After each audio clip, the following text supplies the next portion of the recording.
Hello, നീ എന്താ പിന്നെ എടുക്കാത്തത്? മുകേഷ് ചേട്ടൻ പിന്നെ എന്നെ വിളിച്ചില്ലായിരുന്നല്ലോ. ഞാൻ വന്നേ. എന്നെ 2 മണിയായിട്ട് 3 മണിയായിട്ട് എനിക്ക് കോള് വന്നില്ല. ഞാൻ അങ്ങനെ ഇങ്ങോട്ട് പോരുന്നേ. എന്നോട് പറഞ്ഞു വേറെന്തോ ജോലിയൊക്കെ ഉണ്ടെന്നല്ലേ അവിടെ. അപ്പോൾ നമ്മൾ കേട്ടുകൊണ്ടിരിക്കുന്നത് നടനും MLA-യുമായിട്ടുള്ള മുകേഷും ഹണി ട്രാപ്പുകാരിയായിട്ടുള്ള അശ്വതി അച്ചുവും തമ്മിലുള്ള ഫോൺ സംഭാഷണമാണ്. തേനിൽ പുരട്ടിക്കൊണ്ടുള്ള ഒരു ഫോൺ സംഭാഷണം. ഈ അശ്വതി അച്ചുവിനെ നമുക്ക് നേരത്തെ അറിയാം. പോലീസുകാരുമായിട്ടൊക്കെ ചില ഇടപാടുണ്ടായിട്ട് പല പോലീസുകാരെയും വലയിൽപ്പെടുത്തിയ ഹണി ട്രാപ്പുകാരിയായ ആ അശ്വതി. ഓക്കെ, നമുക്ക് അതിലേക്ക് വിശദമായിട്ടുള്ള കാര്യങ്ങളിലേക്കൊക്കെ കടക്കാം. ഹലോ, രാത്രി വിളിച്ചത് ഞാൻ ഉറങ്ങി. ഹലോ,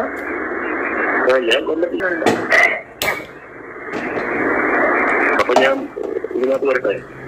എന്റെ അടുത്ത്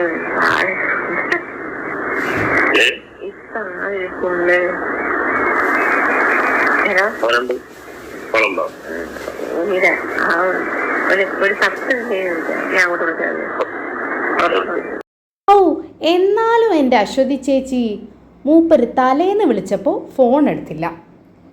പിന്നീട് വിളിച്ച് ഈ വീഡിയോ കോളിലൊന്ന് വരട്ടെ എന്ന് ചോദിച്ചപ്പോൾ ആളുണ്ട് കൂടെയെന്ന്.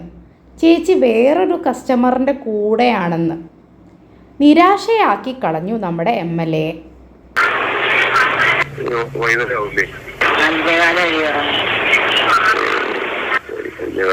ഇവിടെ ഉണ്ടെങ്കിൽ ഞാൻ വിളിക്കാം. ഇന്നൊരു ദിവസമേ ഉള്ളൂ, അതുകൊണ്ടാണ് ആളില്ലാത്തത്. ഇവിടെ ഉണ്ടെങ്കിൽ 5:15 കഴിഞ്ഞ് വിളിക്കാം. അല്ലെങ്കിൽ പിന്നെ മറ്റെപ്പോഴെങ്കിലും കേട്ടോ.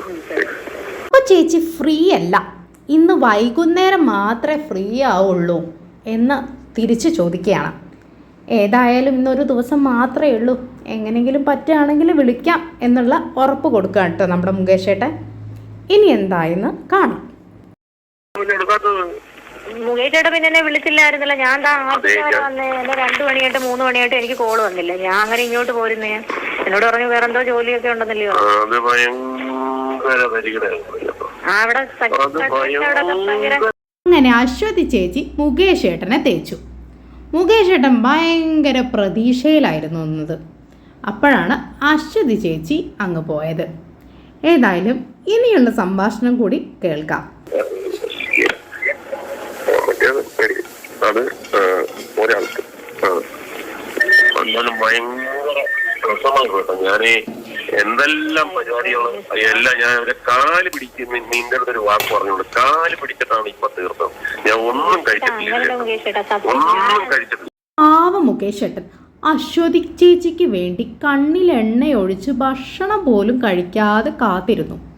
പക്ഷെ അശ്വതി ചേച്ചി മുകേഷ് ഏട്ടനെ അങ്ങ് തേച്ചു. തീർന്നിട്ടില്ല, ബാക്കി കൂടിയുണ്ട്. ഓഫീസിൽ നിന്ന് ഞാൻ ഇറങ്ങിയിട്ട് നേരെ നേരെ ഇതിന്റെ ഇങ്ങോട്ടാണ് ഞാൻ നേരെ വരുന്നത്. അതെ, അപ്പൊ നീ അത് നേരത്തെ പറഞ്ഞിരുന്നെങ്കിൽ നമ്മള് ആ സമാധാനമായിട്ട് അവിടെ നിന്ന് കാര്യങ്ങൾ ചെയ്തതായിരുന്നു. ഇതിപ്പം എന്നതല്ല, കൺസർവേഷന്റെ കുറവുണ്ട്. നമ്മളെ ഒരു ഡ്യൂട്ടിയായിട്ട് കണക്കാക്കും. ഞാൻ വാക്കായിട്ട് അപ്പൊ അതൊക്കെ നമ്മൾ വിശ്വസിച്ചിട്ടില്ലേ ഇല്ലില്ല. അതൊക്കെ ഈ എന്താ അങ്ങനെ ഒരു ഭയങ്കര വില പറഞ്ഞ് നമ്മളെ കണ്ടു. എന്തായാലും അശ്വതി ചേച്ചി മുകേഷ് ഏട്ടന് ഒരു വാക്ക് കൊടുക്കുന്നു. ഞാൻ എന്തായാലും ഈവനിങ്ങിൽ തന്നെ 7 മണിയാകുമ്പോൾ തന്നെ അവിടെ എത്തിച്ചേരും. എന്നിട്ട് നമുക്ക് കാര്യങ്ങളൊക്കെ തുടങ്ങാം. ഓരോ ഫയലെടുത്ത് സെക്രട്ടറിമാരെ വീട്ടിൽ പോകുന്നു ക്വാറന്റൈനിലുള്ള. അവിടെ തിരിച്ചു വന്ന് നാളത്തെ ക്യാബിനറ്റിൽ വെക്കണം നിർബന്ധമായിട്ടും എന്ന് പറഞ്ഞിട്ട് നമ്മൾ ചെയ്തതാണ്. അപ്പം ഒരു മെസ്സേജ് വന്നിരുന്നെങ്കിലും ഞാൻ ഇങ്ങനെ പോകാൻ അപ്പൊ ഇത്ര മണിക്ക് എല്ലാം. ഇതിപ്പോ ഞാൻ വിചാരിച്ചിട്ട് പാവം എനിക്ക് വെയിറ്റ് ചെയ്യായിരിക്കും അതുകൊണ്ടായിരിക്കും വിളിക്കാത്തത്, വെയിറ്റ് ചെയ്യായിരിക്കും. ഞാൻ സെക്രട്ടറിന്റെ പുറത്തിറങ്ങി വിളിച്ചപ്പോ ഞാൻ ആറ്റിങ്ങി വരെ പോയെന്ന് പറഞ്ഞാൽ ഞാനൊക്കെ ഇങ്ങനെ പറയുന്നത് കളിയാക്കാന്ന് വെച്ച് പറയും. അതായത് ഞാൻ ആറ്റിങ്ങി വരെ പോകും.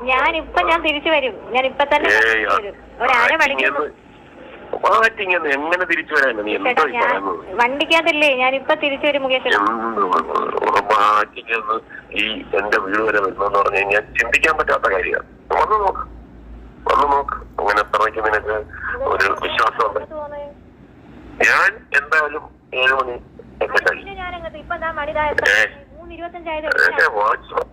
അതൊക്കെ വാച്ച്മാൻ വരും. അതൊക്കെ നമ്മൾ അതെല്ലാം നോക്കി 100 കാര്യങ്ങൾ നോക്കിയല്ലേ ഇതൊക്കെ ചെയ്യുന്നു.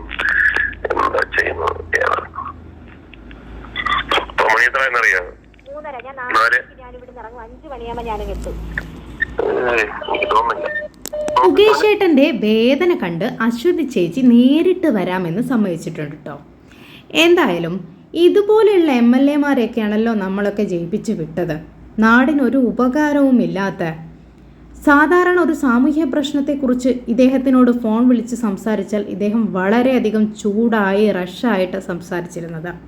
നമ്മളിതെല്ലാം നേരത്തെ കേട്ടതാണല്ലോ, കണ്ടതാണല്ലോ. ഇനിയെങ്കിലും മനുഷ്യന്മാർ നല്ല ആളുകളെ ജയിപ്പിച്ച് വിടുക.